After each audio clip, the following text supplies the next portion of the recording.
Boa noite. Eu estou iniciando essa live a pedido da Regional de Educação de Macau, a Direte. Está pedindo, estou esperando que ele entre, porque a live era lá e ele não conseguiu em virtude da internet que estava instável. Então eu estou esperando eles entrarem para que eu possa falar, responder algumas perguntas que eles desejam.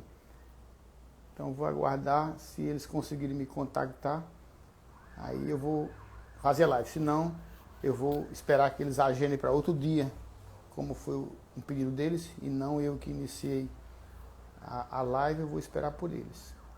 A sexta direto de Macau.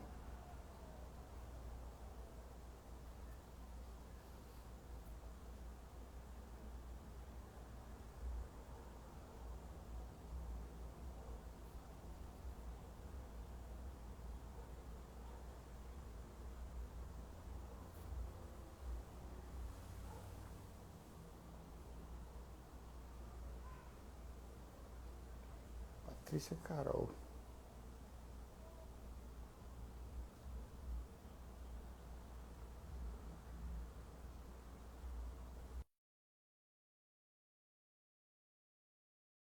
De Macau. Vamos ver se ela vai conseguir entrar. Boa noite, vocês estão falando? Mandando boa noite. Boa noite, doutor Boa Hernani. noite. Vai dar certo? Vai dar certo, sim, se Deus quiser. Estamos aqui aguardando a nossa anfitriã, né, Caliane. Se ela não conseguir entrar pela instabilidade, então faço eu as honras da casa, né, Sim. em lhe agradecer, trazer aquela fala inicial que nós tínhamos combinado e tentar também fazer as perguntas que nós já colhemos com os nossos professores. Tem uma professora também que ia nos ajudar na live de hoje, o nome dela é Andréia. Não sei se elas estão pedindo para entrar, né? Andréia e Caliane, mas eu vou iniciando. Ok. Se elas entrarem, nós incluímos elas no nosso diálogo. Então, inicialmente, eu queria, doutor Hernani, agradecer, em nome da Sexta Regional de Ensino, a sua disponibilidade de estar conosco nesse trabalho que é protagonista, né, para a Sexta Direc. Nós, na oportunidade do Janeiro Branco, que é esse mês onde se abre uma porta para discutirmos, né, a necessidade de cuidar da saúde mental, nós pensamos em um momento de diálogo, né, com vários atores, né, dessa questão da saúde mental. Então, no primeiro momento, nós trouxemos a parte mais filosófica, né, de um escritor e também médico, ele é dentista. No entanto, ele se dedicou ao trabalho, né, e à escrita da saúde mental. No segundo momento, nós trouxemos uma psicóloga, né, e agora estamos tendo essa oportunidade de discutir sobre o aspecto, né, da psiquiatria, como que a gente pode cuidar, né, da saúde mental dos atores da educação e também quebrar um pouco do preconceito que existe quando nós falamos em saúde mental. Então, eu queria dizer que a educação ela acaba recebendo, né, parte da sociedade com uma grande exposição, né, de desigualdade que nós temos nessa sociedade e todas essas necessidades que esse público tem, vem junto com eles para essa que talvez seja uma das maiores ações sociais do nosso país, né, que é a educação, pois ela acaba agregando, né, dentro de si a tentativa de garantir uma série de direitos, né, direitos constitucionais que deviam ser ofertados ao público, à sociedade, de uma maneira mais ampla e que acabam sendo agregados na educação. Então, nós podemos destacar aí a própria aprendizagem, que é tarefa da educação, mas o esporte, o lazer, a segurança alimentar, né? E ser esse elo que muitas vezes identifica essa necessidade de tratar dessas questões psicológicas. E nesse caos que é a sociedade pela negação desses direitos, né, fica uma coisa que está se tornando cada vez maior, é a impressão de que estamos adoecendo coletivamente. E o que fazer? Né? A quem pedir ajuda? Então, nesse contexto, né, nós temos aí uma educação do Rio Grande do Norte despontando como uma educação que se preocupa com a saúde psicológica, né, dos nossos professores e dos nossos estudantes. Na pessoa da governadora Fátima, que discute nesse momento com deputados, né, com a classe legislativa, a contratação de psicólogos para cada regional de ensino, com possibilidade de ampliar para as escolas. É para que a gente possa discutir.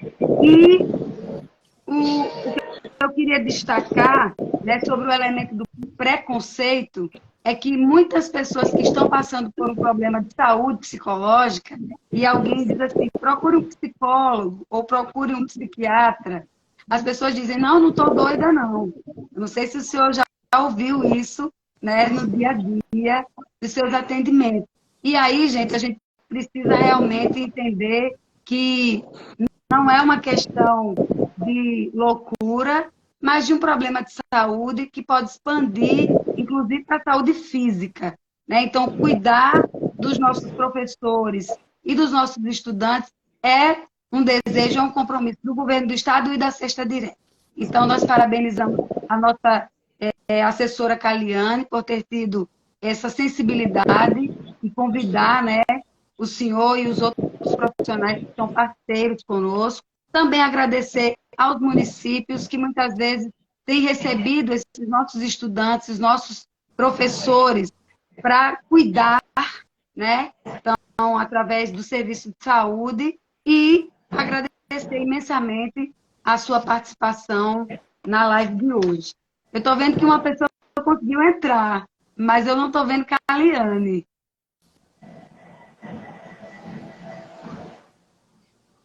E aí, pessoal, eu queria, assim, já que Caliane não conseguiu entrar, e nem a Andréia, né, apresentar e pedir, na verdade, que o doutor Hernani, já nas suas palavras iniciais, faça essa sua apresentação do seu trabalho, o senhor que é uma autoridade, né, no ramo da psiquiatria, então que o senhor se apresente para os nossos ouvintes, e aí a gente começa a falar um pouquinho, a trazer as perguntas que foram feitas. Certo. Meu nome é Hernani Pinheiro, eu sou médico psiquiatra e eu sou atualmente o presidente da Associação Norte-Rio Grandense de Psiquiatria.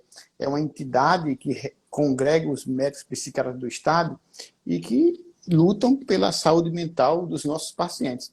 Então, todas as oportunidades que nós temos de falar em público e falar da importância de como se cuidar para ter uma boa saúde mental, nós tentamos participar, como é o caso hoje. É importante que as entidades públicas, como aqui vocês participam, também estejam engajadas nisso. Por interesse próprio, porque todos nós estamos interessados por nós mesmos, e também para ajudar os outros. Né? Então, esses encontros online, às vezes, são muito importantes porque as pessoas têm uma dúvida pontual. É claro que isso aqui não é uma consulta, porque as consultas são individuais, né? Mas, de uma forma geral, as pessoas podem ter alguma dúvida importante que pode despertar algum interesse em tentar levar a detalhes, a buscar mais informações e resolver, talvez, muitos dos seus problemas. Então, eu gostaria que vocês perguntassem aquilo que vocês consideram mais importantes para que nós possamos melhorar a nossa saúde mental. Pois então, vamos encaminhar algumas perguntas.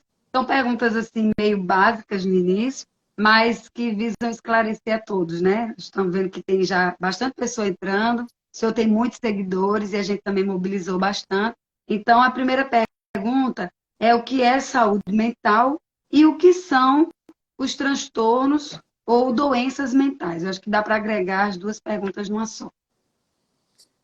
Essa diferença em transtorno e doença é mais complicado de explicar, mas é mais ou menos assim. Por exemplo, se você tem uma tuberculose, você pode sugar aquela secreção do pulmão e encontrar o bacilo de Koch, que causa tuberculose. Você pode fazer um raio-x e encontrar uma lesão pulmonar que mostra que tem uma doença. Aí você mede a temperatura, está com febre, a pessoa tosse. Então, esse conjunto de sintomas e sinais e exames, eles dizem que aquilo é uma doença. Porque se você for na China, nos Estados Unidos, no Brasil, a tuberculose se apresenta da mesma forma. É um bacilo que causa tuberculose, tem a febre, aí tem o pulmão daquele jeito. E assim é uma doença. Ela é fácil de identificada. Você faz uma biópsia, identifica, faz um exame, identifica. Já esse nome que dá na saúde mental, nós dizemos assim, transtornos. Por quê? Porque não é assim como nos outros, que você faz um exame, identifica. É mais ou menos que o doente mental, ele tem tudo que uma pessoa sã tem, mas ele tem mais intensidade. Então, por exemplo, eu tenho medo. Todos nós temos medo. Mas quem tem esquizofrenia paranoide tem um medo absurdo e infundado. Ele imagina coisas que não existem. Então, é muito elucidativo, para explicar melhor, a proporção, a intensidade. O doente mental tem sintomas, emoções, pensamentos, ideias e humor que nós, que não estamos doentes, temos. Mas só que eles têm muito mais intensidade. Então, a diferença básica é essa. Então, a saúde mental seria uma situação em que não houvesse esses sintomas. A pessoa se sente bem, está realizada. Só que virou tipo que uma moda a pessoa querer que todos estejam ótimos, né? Todo mundo está bom.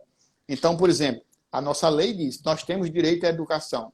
Mas na teoria é assim. Mas na verdade, nós não temos direito à educação, porque a educação não pode ser dada como um direito. A educação é uma conquista. É um sacrifício pessoal. É igual à minha saúde. Eu não posso ter direito à saúde, porque ninguém pode me dar saúde. O governo não me dá saúde. Meu pai, minha mãe, ninguém me dá saúde. A saúde é uma conquista minha. Eu faço exercício, eu faço dieta, eu não uso drogas, eu tenho uma vida espiritualizada. Aí eu conquisto uma saúde mental. Então, para você ter esse estado pleno, realizado, satisfeito, sem queixas graves, ou apenas aquilo que é o comum, que é o aceitável, que é o normal da vida, aí nós temos uma saúde mental. É mais ou menos assim, para explicar de uma forma compreensível para as pessoas. Ok. Então, nós temos uma outra aqui, não sei se a gente consegue agregar, mas eu vou dizer as duas, certo? Muito se fala em esgotamento mental, mas o que seria isso? E a segunda, a próxima, né? Porque ainda existe um grande estigma voltado à saúde mental. Esse esgotamento não é um termo médico, é um termo popular. Né? Quando a pessoa diz que esgotou, é porque acabou-se aquelas forças que naturalmente há em mim. Porque dentro de mim estão as energias, as forças necessárias para eu continuar a minha vida realizando aquilo, a toda a minha potencialidade. Então, tem uma frase de Hipócrates, do pai da medicina, que ele diz assim, são suas forças naturais, as que estão dentro de ti, que curarão todas as suas doenças. Então, dentro de mim tem uma força natural. Eu posso, inclusive, curar minhas doenças. Então, quando a pessoa está esgotada, é porque ela perdeu essa força natural que há nela. Então, por exemplo, você encontra uma pessoa que não sai do quarto. E por quê? Porque há uma força natural que existia nela, que fazia ela funcionar corretamente, se levantar e trabalhar, estudar e se relacionar com as pessoas. Essa força ela não tem mais. As pessoas, no popular, dizem esses tipos de nomes, mas que na medicina a gente não usa esse nome. Quando se tem tal coisa, a gente diz, olha, os sintomas são esses e a doença é essa, né? Então, por exemplo, eu estou com depressão, ou eu estou com síndrome do pânico, e por aí vai. E não esse tipo de nome popular. Então, esses termos populares, as pessoas têm uma compreensão vaga, porque, de fato, não são autoexplicáveis. Né? É como se fosse uma informação vaga. Então, não serve para nós que trabalhamos com coisas específicas. Damos um diagnóstico de certeza, complexo, e não apenas uma informação vaga como essa palavra. E a outra informação é que há o estigma, né? Por que há um estigma? É porque, por exemplo, se eu estou com minha perna quebrada, aí eu digo, eu não estou conseguindo trabalhar porque minha perna está quebrada. Eu boto a culpa na minha perna, né? A minha perna é o problema. Mas, por exemplo, eu não consigo trabalhar porque eu estou com depressão. A culpa é como se fosse minha mesmo. É assim que as pessoas imaginam. Então, se o povo encontra uma pessoa com a perna quebrada, ele tem pena, acha, coitado, ele não pode trabalhar, por exemplo. Mas se ele encontra uma pessoa que ele olha e não encontra nenhum problema assim por fora, no exterior, e, no entanto, a pessoa não pode trabalhar, ele diz, é preguiça, é ruindade, isso é sem vergonha, está atrás de casamento, está atrás de um aposento, quer passar chifre na mulher, sei lá o quê. Qualquer coisa que eles julgam moralmente. Eles não fazem um julgamento assim, como é uma doença física, né? Então, há um preconceito porque as pessoas não conseguem enxergar a doença mental. Por exemplo, a pessoa que está com depressão, você pode filmar de todas as formas. Se ele não disser nada, você não diz que ele tem uma doença. No entanto, a pessoa que está ferida, está com a perna quebrada, você tira uma foto e a pessoa já vê que ele tem um problema, né? Então, quando na saúde mental a pessoa não vê, aí ele começa a ter preconceito, a formar um estigma, a acusar, a julgar moralmente, porque ele não consegue ver aquilo. Ótimo. Ô, doutor Hernani, André tá pedindo para o senhor aceitar direto. Eu não sei se ela conseguiu. Eu já aceitei várias vezes, mas ela, que a conexão dela é ruim, não consegue. Não entra, né? É. Tá bom, então vamos seguir. Nós temos uma pergunta aqui muito interessante, e aí a gente começa a entrar no campo mesmo da educação, né? O que, na sua opinião, de um profissional que recebe vários outros profissionais, mas também os profissionais da educação, o que afeta a saúde mental dos professores? E qual a importância de promover o diálogo sobre saúde mental no ambiente escolar? A saúde mental dos professores, a saúde mental da população não está boa, né? Existem muitas queixas de todas as profissões, mas tem profissões, é claro que tem suas peculiaridades. Os professores têm uma delas, porque os professores, eles estão numa profissão que, nas últimas décadas, mudou muito. Então, sobre ele recai muitas responsabilidades e cobranças. Por exemplo, imagine, há 60 anos, não tinha nada eu ser analfabeto. Não tinha por que eu ir para a escola se eu não quisesse. Mas hoje não aceito uma pessoa ser analfabeta. O governo exige, a família exige, todo mundo quer que ele vá à escola obrigatoriamente. Mas imagine, e se a pessoa não quer estudar porque ele tem uma doença grave ou por outro qualquer motivo, ele não quer. No entanto, ele vai ser obrigado a ir para a escola, porque o governo obriga, a família obriga. Então, o professor vai lidar com uma pessoa que não quer estudar. Veja como é complexo. Se você, quando é professor, lida com uma pessoa que quer estudar, já é complicado as relações, você imagina lidar com uma pessoa que não quer estudar. Esse exemplo é um exemplo. Mas existem vários outros exemplos que o professor ele bate de frente com um sistema muito duro contra ele. Ele não tem meios para lutar contra aquilo. Então, é como se bater de frente com uma parede. Então, o professor enfrenta situações que tendem a adoecer mais do que a média de outros profissionais. Então, provavelmente, a profissão de professor é muito adoecedora por esse motivo. Mas eu dei apenas um exemplo. Na verdade, o adoecimento é fruto de múltiplos fatores. Então, é porque o professor, como a média da população, não faz o exercício, porque está acima do peso, porque faz uma dieta com alimentos errados, ultraprocessados, porque o professor não tem uma vida espiritualizada, porque o ambiente de trabalho não é agradável, porque às vezes ele não vê a carreira dele ser promissora, e por uma série de outros motivos que, no conjunto, determinam que a pessoa adoeça. Imagine, isso recai sobre todos os professores, mas há professores que já vêm de uma família que tem uma tendência a adoecer disso. Aí esse professor é mais sofrível. Então, resumindo, os motivos que fazem um professor adoecer são múltiplos fatores.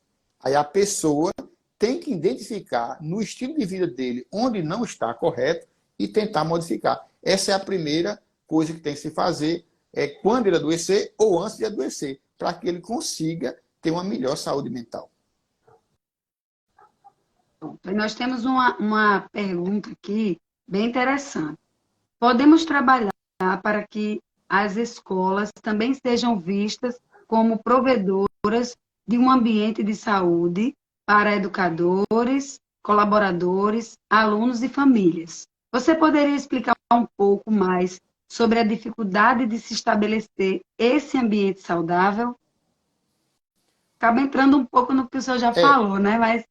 Porque seja o que você queira fazer na sua vida, você vai encontrar uma resistência. E contra nós, que queremos uma saúde mental melhor, existe grande resistência. Por exemplo, eu vi uma reportagem uma vez do dono da Netflix. Ele disse que o concorrente da Netflix é o sono. Veja, esse homem quer acabar com o sono da população, porque o concorrente dele é o sono.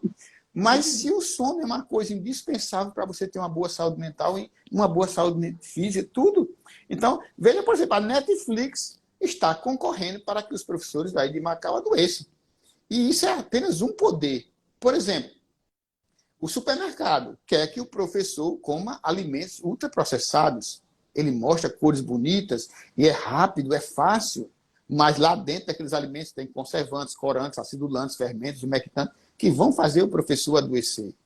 E a televisão, que fica colocando luz na sua cara. E o celular, também do mesmo jeito. Aí você fica até altas horas da noite de frente para a luz, coisa que não existia antes. Antigamente, de 8 da noite estava todo mundo dormindo, de 5 da manhã estava todo mundo acordado. Hoje não é assim. Então, o estilo de vida é adoecedor. E contra o professor, contra mim, contra todo mundo, existe todo um sistema. Quem é o sistema? É os alimentos ultraprocessados, é a televisão, é o Netflix, e por aí vai. Então, o professor, a primeira coisa é ele se corrigir quanto ao estilo de vida que ele tem. Porque, provavelmente, esse é um dos fatores principais no adoecimento do professor. E eu acho que da outra pergunta, tinha algo aí que eu não respondi. Depois você veja. A pergunta era se... É mais ou menos o seguinte, como se a escola pode trabalhar, sim, né, para cuidar dos atores que estão dentro da escola, né? A primeira coisa começa pela informação. A escola tem que saber o que é que faz adoecer para evitar e o que faz melhorar a sua saúde mental para ser estimulado. Então, por exemplo, um professor de português, ele vai lançar um texto. Que tal ele lançar um texto sobre isso, sobre um estilo de vida saudável? Né? Então, cada vez que uma aula é dada, por exemplo, se o professor quer ensinar sobre finanças pessoais, quando vai dar um texto em português, é sobre finanças pessoais, para as pessoas entenderem como não se endividarem, por exemplo. Do mesmo jeito na saúde mental. Devia se privilegiar, quando vai fazer algum tipo de estudo, incluir um assunto como esse. Por exemplo, quando for estudar biologia, é porque não ensina os benefícios do exercício. E por aí vai. Aí a escola deveria introduzir, sem nenhum prejuízo, ele apenas colocaria aqueles assuntos dentro do que já existe na escola, porque aí o professor e os alunos se beneficiam. Eu digo muito aos meus colegas médicos, a minha profissão é melhor do que a de vocês. Por quê? Porque tudo que eu ensino, tudo que eu estudo é para mim mesmo. E, por exemplo, o médico ortopedista, se ele quebrar a mão, o conhecimento talvez não sirva nem para ele, porque ele não conserta a mão dele. Então, ele não se utiliza daquele conhecimento. Então, eu me utilizo do conhecimento que eu ensino. Do mesmo jeito, o professor, aquele conhecimento que ele passa em sala de aula, ele deveria usar para ele mesmo. No caso da saúde mental, quando ele falar sobre isso, sobre um estilo de vida saudável, ele estaria também se beneficiando disso. É uma forma do professor se beneficiar sem atrapalhar os alunos, né? Colaborando com eles, inclusive. Maravilha. Ó, tem uma pergunta aqui muito interessante, que é assim, todas essas perguntas, gente, que nós estamos fazendo foram perguntas apresentadas por nós, por professores, gestores, coordenadores pedagógicos das escolas da Sexta Direct, né? Então, isso tem muito a ver, está muito relacionado com o ambiente escolar. Mas tem algumas que são mais amplas. Essa, por exemplo, os problemas psiquiátricos do século XXI são realizados ou tratados, em sua maioria, em hospitais, ou alguns pacientes podem fazer o seu tratamento em suas residências. Não, uma outra pergunta, então, eu responder em bloco, né? Quando a ansiedade precisa ser vista como um problema psiquiátrico? Certo. A primeira a respeito dos hospitais. É o contrário. Não tem nem hospital para internar ninguém hoje, né? É uma grande dificuldade hoje que você tem um paciente grave, por exemplo, tentando suicídio, uma pessoa que surtou, praticamente não tem onde você internar. Para onde é que vai levar? Tem um hospital em Natal, um em Mossoró, mas não tem nem vaga. É um grande problema hoje a desassistência psiquiátrica. A gente deve lutar para, quando alguém estiver gravemente doente, ter um hospital para ser atendido. Então, é o contrário. O tratamento ele deve ser feito, na maioria das vezes, em casa, não no hospital. Mas se precisasse também no hospital, também não tinha. Mas, de qualquer forma, a maioria, tipo 99,8% dos doentes, tem que ser tratado em casa, não é em hospital. Porque a grande maioria não é de doenças graves, né? E mesmo os graves, pode tomar um remédio, fazer uma psicoterapia com um psicólogo, mudar o estilo de vida e se tratar em casa. Então, essa é a primeira pergunta. A outra é a respeito da ansiedade. Ora, a ansiedade, ela existe naturalmente em nós. Por exemplo, se eu fosse dar essa live, eu podia estar ansioso porque vou fazer uma live. Era natural. Mas, e se a minha ansiedade me impede de trabalhar, de estudar, de construir uma família? Aí essa ansiedade passou a ser uma doença. Porque ela passou daquele limite, aquele limite que deixa você não ser mais funcional. Ou seja, você não funciona bem. Se você não funciona bem, aí isso é uma doença. Olha, nós temos uma pergunta aqui muito interessante no chat. Eu não sei se eu vou conseguir fazer as perguntas do chat e aqui, porque o senhor me avisa do tempo, viu, doutor Hernando? Até às 9. Porque como o senhor é o dono da live, tá quanto aí? É até às 9. Ainda falta 12 minutos. De acordo com a gente combinou, tá. né? É. Mas nós estamos aqui com a pergunta da nossa coordenadora pedagógica, Neuziene Marques. Como podemos diferenciar um profissional desmotivado daquele com depressão no ambiente de trabalho? Isso. A primeira coisa é você, se a pessoa não está funcionando bem, digamos assim, não está dando resultados, ele deve procurar uma assistência médica. Porque, imagine, e se esse paciente tiver com hipotiroidismo? Aí ele pode fazer um exame, identificar e ser encaminhado a um endocrinologista, por exemplo. E assim vai. E se esse paciente tiver com diabetes e a taxa está sempre alta e ele não funciona bem, está cansado, por exemplo, ele deve ser encaminhado a um médico, a um endocrinologista por causa disso. E por aí vai. Existem vários motivos pelos quais uma pessoa não produz como antes. Então, a pessoa tem que ser investigada. Então, o correto é procurar um médico para ele investigar, dar um diagnóstico e tratar de acordo. Porque nem sempre é um desmotivado nem depressivo, pode ser outra doença, como eu falei, o hipotiroidismo, que são similares os sintomas. Então, procura um profissional médico e a partir daí ele vai investigar para ver se existe alguma doença. Se não existe nenhuma doença, a gente vai pensar em outras coisas. Porque existem os problemas da própria vida, que são as questões existenciais. Você imagina se a pessoa está com dificuldade financeira, está mal casado, está com um parente doente grave ou faleceu. É claro que ele não vai produzir como produzia antes. Mas isso, no entanto, essas coisas que eu citei, não são doenças, são questões da própria vida. Uma vida difícil faz com que a pessoa tenha dificuldades de produzir. Então, acredito que tudo começa com uma consulta com o médico sobre isso. Ótimo. Tem um comentário aqui da professora Caliane e uma pergunta que elas duas casam muito bem. Existem professores que, para dar conta, talvez, do padrão de vida que ele sonhou em ter, precisam até, às vezes, se submeter a 3 vínculos em lugares diferentes. E acabam não dormindo e nem se alimentando bem, porque além de trabalhar com a escola, né, durante aquele tempo estabelecido pela lei, ele ainda precisa programar essas aulas em casa. E aí a pergunta de uma professora diz assim: hoje vemos muitos colegas professores apresentarem problemas psicológicos como depressão, ansiedade, distúrbios de sono e até mesmo desenvolverem transtornos que os impossibilitam de trabalhar com os alunos e assim serem readaptados em outras funções. O que pode ser feito para evitar tais situações? Olha, dentro do tratamento, a gente sempre fala isso, são 3 pontos: remédio, psicoterapia e mudanças no estilo de vida. Por exemplo, uma pessoa como essa, que quer ter aquele padrão de vida, que é um direito dele, mas está se submetendo a essas condições que são sacrificantes, digamos assim. Então, o que eu deveria fazer? Por exemplo, ele teria que mudar a mentalidade dele e optar por uma vida minimalista, uma vida com mais simplicidade voluntária.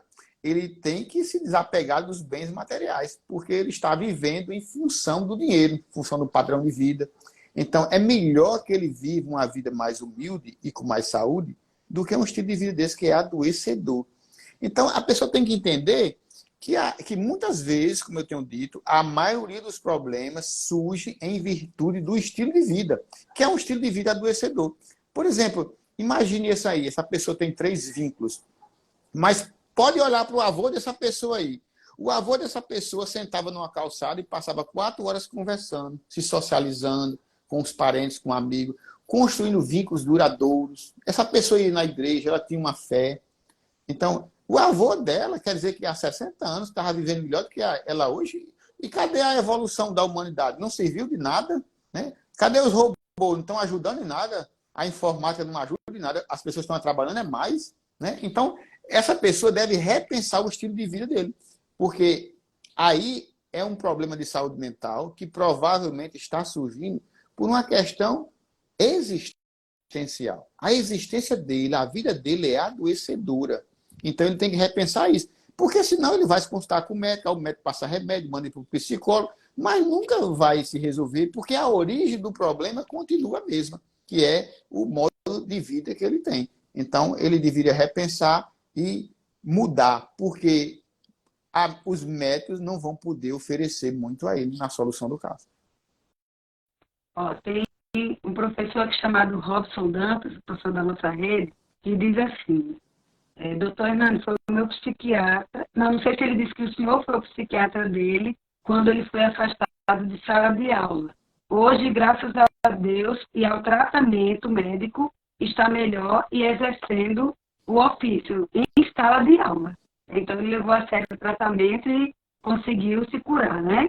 E aí nós temos eu quero dizer que saiba, do mesmo jeito que você vai a um cardiologista e melhora, vai a um ortopedista e melhora, também na psiquiatria. Você adoeceu, não pense que é uma sentença, não, que você vai se aposentar, que você vai morrer. A grande maioria das pessoas fazem o tratamento e fica bom. E uma minoria faz tratamento, desaparece sintomas, mas precisa continuar se tratando. Mas aqueles sintomas graves, se a pessoa faz o tratamento, é muito comum, é muito certo de que ele vai provavelmente ter um estilo de vida, ter uma vida normal, como antes tinha. Tem uma pergunta aqui no chat da professora Yara, e ela está assim, dentro desse assunto, dessa fala do professor Robson. Ela pergunta se a depressão profunda pode ter cura. E o senhor acabou de responder, né? Com certeza. Existem muitos tratamentos. Por exemplo, tem uma depressão profunda. Aí a terceira coisa mais importante que existe para resolver o caso dela é ela fazer exercício ao ponto de ficar fisicamente bem preparada. Mas se ela não sai nem do quarto, é profundo, é grave. Aí a gente faz psicoterapia, toma um remédio, ela melhora. Depois pode fazer um exercício, pode fazer uma meditação, pode fazer um guia da gratidão, outras abordagens que pode fazer com que ela melhore.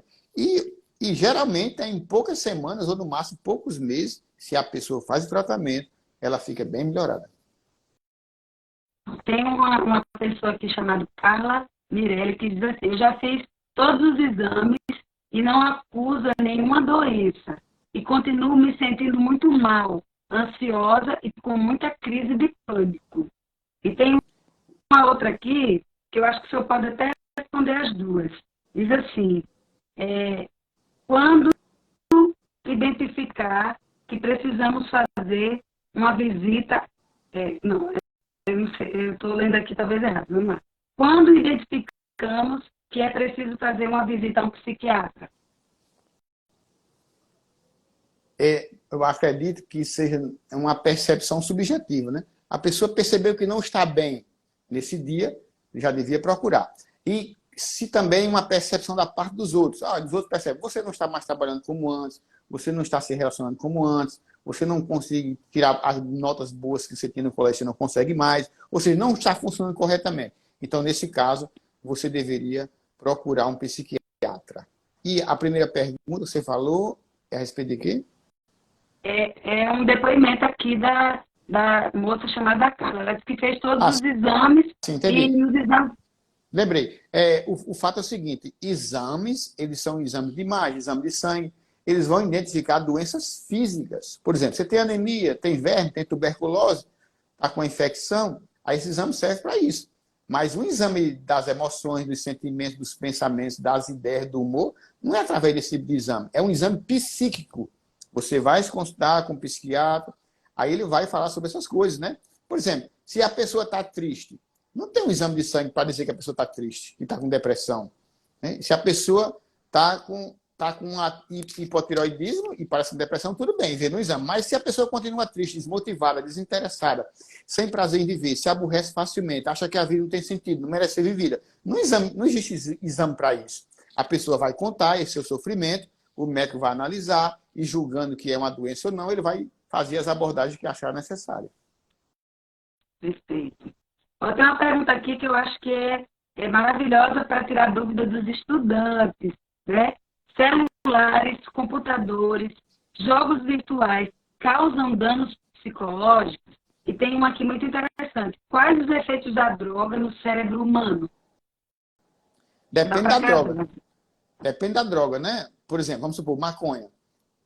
Maconha diminui a atenção, diminui a concentração, diminui a velocidade de raciocínio, diminui a capacidade de planejar o futuro, diminui a memorização, aumenta 50% a chance da pessoa ter demência de Alzheimer no futuro.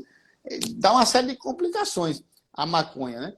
Por exemplo, a outra droga já dá outros sintomas diferentes, depende da droga, né? A droga mais usada no mundo é a cafeína, que todo mundo considera inofensivo. Mas tem gente que toma 2 xícaras de café expresso e tem uma crise de pânico, porque é muita cafeína.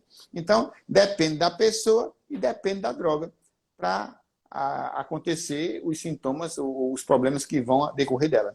A primeira pergunta era qual? A questão dos celulares, computadores, sim, jogos virtuais, que causam dano. Aí, com certeza sim. Porque, imagine, a luz de frente, essa luz é adoecedora, porque o certo é a pessoa ficar no escuro de noite e no claro do sol durante o dia. Esse é o natural, esse é o correto. A gente deve evitar ao máximo luz, principalmente à noite, e forte. E a luz que é no rosto, no celular, televisão, videogame, essas luzes, elas são muito danosas. Para começar, a luz. Segundo, a velocidade com que as coisas passam nas redes sociais. E o conteúdo, que muitas vezes é adoecedor. Por exemplo, você pode pegar um grupo de WhatsApp que só fala desgraça, só é problema, só é morte, por exemplo. Isso é adoecedor. Ou você pode ter um Instagram, imagine, você é uma moça lá. Aí, no Instagram, todas as mulheres são lindas, perfeitas. Elas estão viajando nos melhores roteiros turísticos, nos melhores hotéis, nos melhores restaurantes. Elas estão muito bem casadas. A família dela é linda, só vive na praia.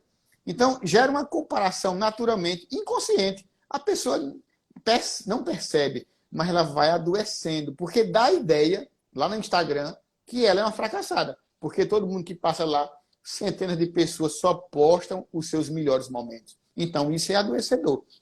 Então, por diversas maneiras, a internet, principalmente as redes sociais digitais, elas são adoecedoras. Porque, por exemplo, atrapalha o sono da noite, a pessoa dorme mais tarde. Então, tudo isso aí contribui com a piora da saúde mental.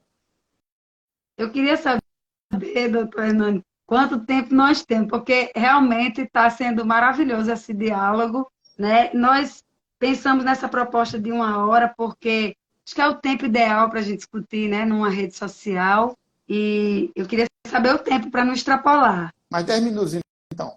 9 e 10, né? Então tá bom. Tem uma pergunta aqui muito interessante, eu acho que está relacionado, sim, a um problema psiquiátrico, e às vezes nós encontramos esse problema nas escolas e não sabemos exatamente como lidar. Então, as pessoas que têm o pensamento suicida precisam de ajuda psiquiátrica? Com certeza, sim. O pensamento suicida é uma urgência médica. Se uma pessoa pensa em suicídio, ele tem que ser levado a um médico. Mesmo que não tenha um médico psiquiatra, tem que ser um médico. Por quê? Se a pessoa está em risco de morte e não vai ao médico, né? Vai a quem, se não for o médico? Então, suicídio, pensamento suicídio, planejamento suicida é uma urgência médica. A pessoa tem que ser levada a um médico. E esse médico tem que fazer os procedimentos necessários. Se ele se julga incapaz de resolver esse caso, ele encaminha para um especialista. Aí, geralmente, vai a um psiquiatra. Na grande maioria dos casos, o psiquiatra também pede a ajuda do psicólogo. E por aí vai. Existem diversos profissionais que podem colaborar. Os principais são o psiquiatra e o psicólogo. Mas depois desse, o principal é o educador físico. Porque o preparo físico é a terceira coisa mais importante que existe para a pessoa tratar-se da maioria dessas doenças psiquiátricas. Mas existem outros, vamos supor, um assistente social, porque existem questões sociais que estão prejudicando o adoecimento e a cura. Então, existem vários profissionais. Mas, na sequência, os 3 profissionais mais importantes que existem é o psiquiatra, o psicólogo e o educador físico. E se você não tem nenhuma doença, o profissional mais importante que existe no mundo é o educador físico. Porque o educador físico, ele evita o adoecimento com um bom preparo físico. Os outros profissionais, eles geralmente não são solicitados, nem se capacitam para isso. Por exemplo, você pode encontrar um médico psiquiatra que ele não fala de construir saúde, ele simplesmente trata a doença. Ou você pode encontrar um psicólogo que só fala em tratar a doença. No entanto, o correto é, por exemplo, o médico psiquiatra, psicólogo, ele estudar e saber lidar com o paciente que vem pedir o seguinte: olha, eu estou com saúde e quero continuar. Ou eu estou com saúde e ainda quero ter mais saúde. O que você vai dizer para mim? Aí o médico, o psicólogo deve estar preparado para isso. E não só atender pessoas doentes, né? Então, por exemplo, ele chega saudável e quer me perguntar. Aí eu vou falar sobre exercício físico, sobre higiene do sono, sobre espiritualidade, sobre a dieta correta e tudo isso que faz a pessoa ter mais saúde. Então, dentre os profissionais, o único que eu vejo que realmente é o profissional da saúde é o educador físico. O resto, a maioria, é o profissional da doença. Então, por exemplo, eu sou médico psiquiatra, mas o povo só me procura quando está doente. É difícil. Às vezes acontece. Geralmente é uma pessoa muito fina, muito estudiosa, que tem mais dinheiro, que ele está preocupado e diz assim: eu vou me consultar com aquele médico e vou dizer a ele que eu quero ter mais saúde, embora eu não tenha nenhuma doença. Às vezes acontece, mas é raro. Isso deveria ser mais frequente. Então, por ser raro, geralmente os profissionais não se qualificam para isso, né? Eles ficam se qualificando para esperar uma pessoa dizer que tem uma doença e quer se curar dessa doença. Ai, que interessante, doutor Hernando. E nós temos, assim, uma responsabilidade muito grande enquanto educadores, né? Porque muitas vezes são os professores que identificam esses estudantes que têm que dialogam muitas vezes com esse ambiente escolar, com outros alunos, esse desejo de se suicidar. Então, que a gente possa estar encaminhando esse estudante e usando mais a figura desse educador físico profissional da educação física que quase todas as nossas escolas têm, né? E que às vezes, assim, acaba invisibilizado dentro de um currículo, né? Muito apequenado dentro da grandeza que esse profissional representa. Então, que possamos repensar o espaço, né, desse profissional nas escolas. Tem uma pergunta também muito interessante do Juliano Duarte, que pergunta assim: o transtorno bipolar, existe cura? Não, o transtorno bipolar não tem cura, mas, na grande maioria dos casos, a pessoa fica sem sintomas. Então, por exemplo, você tem transtorno bipolar, vai se consultar, geralmente com um mês, no máximo 2, a maioria dos casos, você não sente mais nada. No entanto, é preciso continuar o tratamento.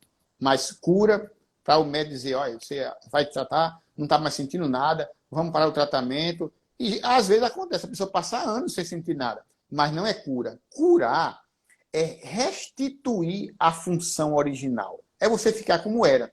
Então, por exemplo, eu tive um surto de bipolaridade porque meu parente morreu.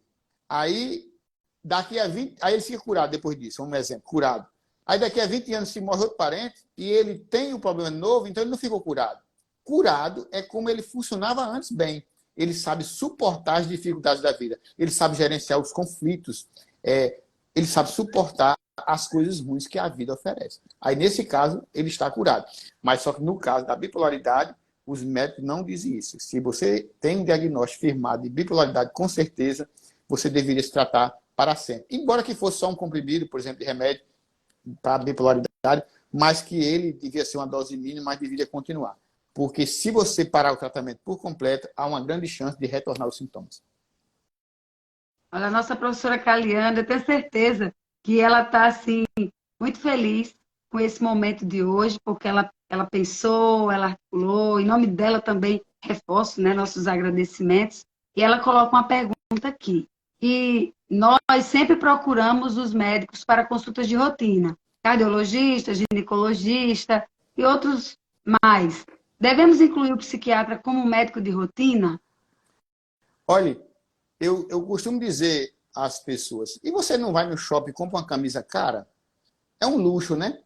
Então, mesmo se você não tem nenhum problema, eu aconselharia você a se consultar.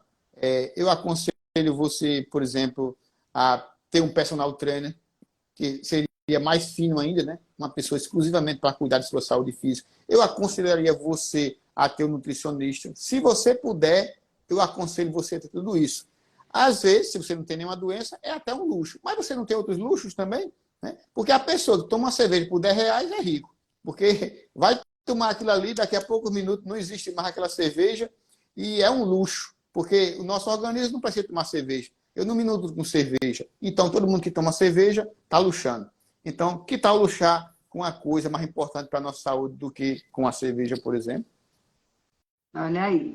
Tem outra pergunta aqui, doutor Hernando. O medo de ir ao psiquiatra faz com que as pessoas procurem psicólogo. Qual a sequência ideal? Ir primeiro ao psicólogo ou ir ao psiquiatra e só depois, sob a recomendação do psiquiatra, procurar um psicólogo? O certo é ir primeiro ao médico, de preferência um psiquiatra. Aí depois, se ele achar necessário, ele vai encaminhar para um psicólogo. Por que é assim? Porque imagina aquele exemplo que eu disse. Você chega cansada, desmotivada, não quer sair do quarto, calada, passa o dia deitado, dormindo, ou quase dormindo. Aí você vai ao médico, o médico faz um exame de sangue e vê que você tem aí hipotireoidismo. Mas todo mundo estava dizendo na sua vizinhança, no seu trabalho, que você tinha depressão. Aí você vai, ele encaminha para o endocrinologista, toma um remédio 3 dias, a pessoa volta a ficar do mesmo jeito, com a mesma agilidade que antes. Então, se você for a um psicólogo, o psicólogo, ele não é médico, então ele não tem essa habilidade de dar outros diagnósticos. A qualificação dele é para aplicar testes psicológicos e fazer psicoterapia. Então, quando há uma possibilidade de outras doenças, primeiro tem que fazer um diagnóstico diferencial. Aí é o médico que faz isso. Agora, quando o médico julgar que não existe nenhuma doença física, e dependendo das doenças, aí ele vai também solicitar a ajuda do psicólogo, que é a grande maioria. A grande maioria dos meus pacientes devem ir ao psicólogo. Outros tantos não devem. Imagine, por exemplo, a pessoa que tem um retardo mental profundo. Ele não sabe nem tomar banho, não sabe escovar os dentes. Ele não consegue entender nem o que o psicólogo vai dizer. Então, essa pessoa, eu não vou encaminhar para o psicólogo. Né? Agora, a pessoa está com ansiedade, depressão, é um quadro moderado ou leve. Esse aí é para ir ao psicólogo. Inclusive, por exemplo, se você tem uma depressão leve ou uma ansiedade leve, você não deveria ir nem ao psiquiatra nem ao psicólogo, porque você poderia se curar simplesmente com mudanças no estilo de vida. Isso é a recomendação de todo o livro de psiquiatria da Organização Mundial de Saúde. Se você sabe de certeza que não é um problema físico, é um problema de ansiedade leve ou de depressão leve, você pode se curar com mudanças positivas no estilo de vida, por exemplo, com o seu educador físico. Eu vou fazer mais só uma pergunta. Ó, o pessoal está todo aqui dizendo que a live de hoje está muito participativa, está um show, mas realmente a gente precisa concluir. Eu vou concluir com 2 perguntas que têm bastante relação, tá bom? Uma diz assim: o clínico receitou um remédio para eu dormir, mas só tomo quando estou com insônia. Isso pode me causar algum problema ou eu tenho que tomar todos os dias? Isso foi uma pergunta feita por Ana Cláudia. Aí, Caliane complementa. Às vezes, algum clínico geral receita um remédio para dormir. Devemos tomar? Primeira coisa antes de um médico prescrever um remédio para dormir, ele deve saber por que a pessoa não está dormindo. E mesmo que seja assim, ele deveria fazer mudanças no estilo de vida, que no caso a gente chama higiene do sono. Grande parte da insônia, por exemplo, pode ser resolvida com higiene do sono. É uma série de ensinamentos que faz com que você organize o seu sono sem tomar nenhum remédio. Mas se existe uma doença, aí deve existir um tratamento, que às vezes envolve remédios. Mas isso não é dessa forma, por exemplo, um remédio para dormir. O remédio tem que ser para a doença, não é um remédio para dormir. Você não pode ir ao médico, diz, eu vou passar esse remédio para dormir, esse remédio para você ficar com a memória boa, não pode ser assim. Um monte de remédio para cada coisa. Se você, por exemplo, eu tenho ansiedade, pronto, é um remédio para ansiedade, e acabou-se. Aí, nesse remédio para ansiedade, ele vai resolver todos os sintomas da doença. Por exemplo, vai resolver o sono, os tremores, o entalo, a falta de ar, tontura, zumbido, dor de cabeça, a agonia, a coisa ruim. tudo que ele sente deveria ser resolvido com um remédio para a ansiedade. Porque a doença não é ansiedade, você não tem que tratar o sintoma, tem que tratar toda a doença. Aí, no caso, por exemplo, a grande maioria das pessoas deveria fazer higiene do sono, nos casos leves. Se tiver uma doença, trata a doença. E o tratamento geralmente é assim: remédio para a doença, não é para dormir. Psicoterapia, que o psicólogo vai fazer, e as mudanças no estilo de vida. Aí essas mudanças, o profissional tem que explicar adequadamente, porque na cabeça do paciente tem muitas informações erradas. Por exemplo, vamos fazer caminhada. Meu senhor, caminhada é coisa de idoso. Isso não vai resolver quase nada na sua saúde. Você tem que fazer exercício ao ponto de ficar fisicamente bem preparado. Por exemplo, você tem que ter muito músculo e pouca gordura. Você tem que ter força, resistência, velocidade, flexibilidade, equilíbrio. Aí, quando você está fisicamente bem preparado, aí isso tem um grande impacto na sua saúde mental. Mas não fazer uma caminhada. Caminhada é coisa para quem tem 80 anos, para quem está obeso, para quem não faz nada, tudo bem. Começar a fazer uma caminhada é uma coisa importante, mas não é tudo, é uma coisa mínima, uma perfumaria isso. Existe o tratamento adequado para você fazer e ter grandes resultados na sua saúde mental.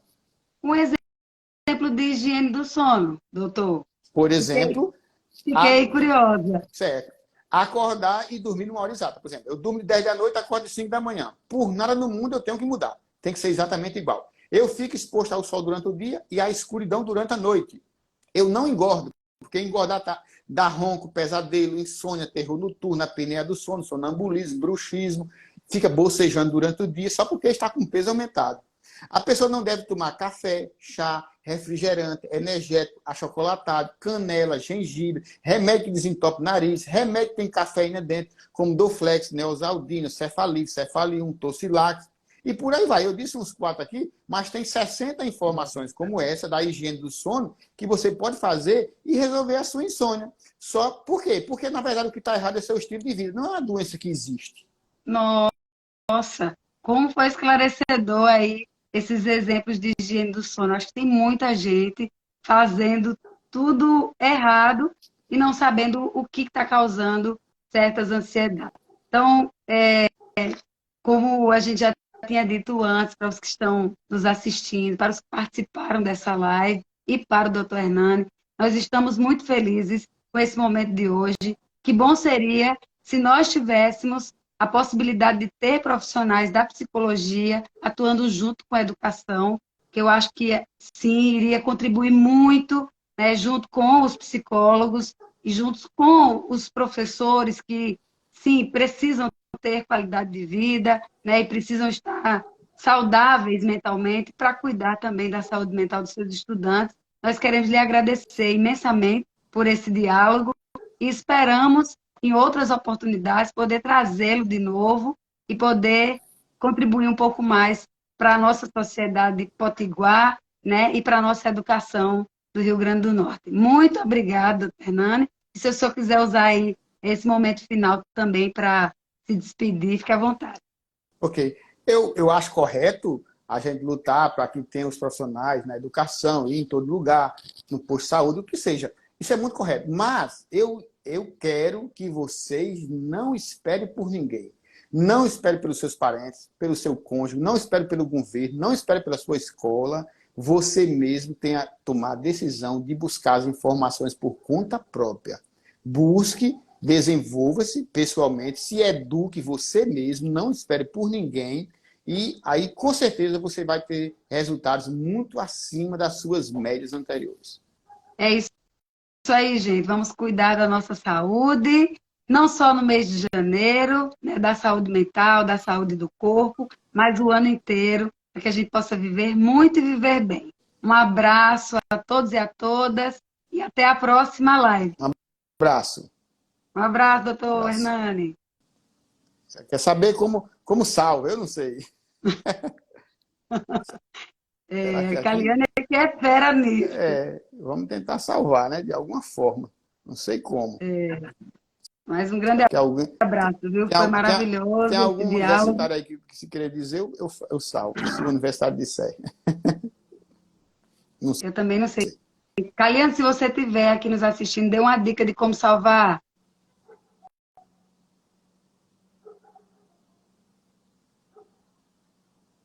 vou pedir a uma universitária aqui. Você sabe como salvar? Não. Deve ter aqui alguma informação. Não sei. Vamos tentar. Vou enviar para alguém aqui, pode ser que salve lá. Ó, quando encerra, aparece a opção. Pronto, então vamos encerrar. Obrigado, tchau. Tchau, tchau. Obrigada também.